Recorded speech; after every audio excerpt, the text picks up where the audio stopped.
The bad news, which we passed along to you yesterday, but at least the Herald has got the story.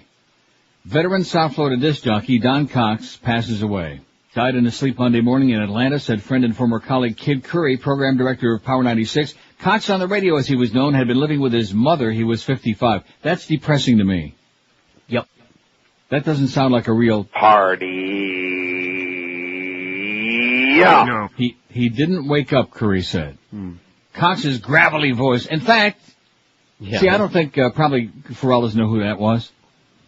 But I think there's a little similarity there. I mean, Pharrell's more gravelly than anybody who's ever been on the air, but there's a little similarity, don't you think? Absolutely. Incoherent, little booze, a lot of booze.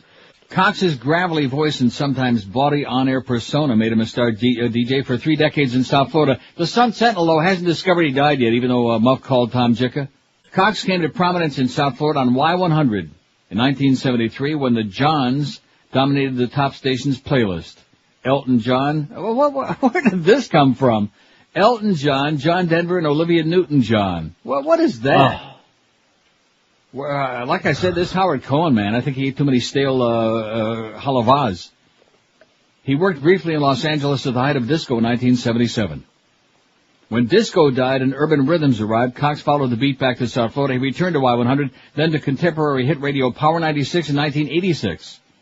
In 2001, he ended his South Florida tenure with a brief 4-month stint at KISS FM, KISS Country. After throat surgery, WKIS chose not to renew his contract, and he moved to Georgia to care for his mother. It's always said when a friend who has so much talent and who is such a loving father and nice guy dies, Curry said in a phone interview from Power 96. The two had recently spoken, Curry said, and Cox sounded fine. He told him, party. Yeah. I feel for his kids. It's just a shock, Curry said. Cox had 2 children and a stepdaughter with his 4th wife, March Cox. Cox was known for his on- and off-the-air antics. He was the quintessential rock and roll DJ, said Bill Tanner. What? Who, as previous program director for Y100 in the 70s and Power 96 in the 80s, hired Cox at both stations. I heard that Tanner liked Cox.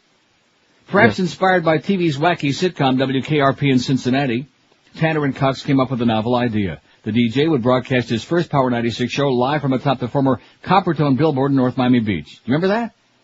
Nope. I don't either. Except that the mechanical arm that made the dog pull the little girl's blue bathing suit down conked Cox on the head, forcing the DJ off the air into the hospital. All right. He was always having things like that happening to him. He was such a character, Tanner said. Personal problems threatened to derail his career, however. In 1991, he was arrested for drunken driving, had his license suspended for 6 months. In 1986, this is the thing I was talking about yesterday. In 1986, he claimed he was beaten by 4 men who abducted him after his air shift on former WHYI FM, now Zeta. It used to be I-95, by the way, Howard, you don't know what you're writing about. I-95. He didn't file a police report.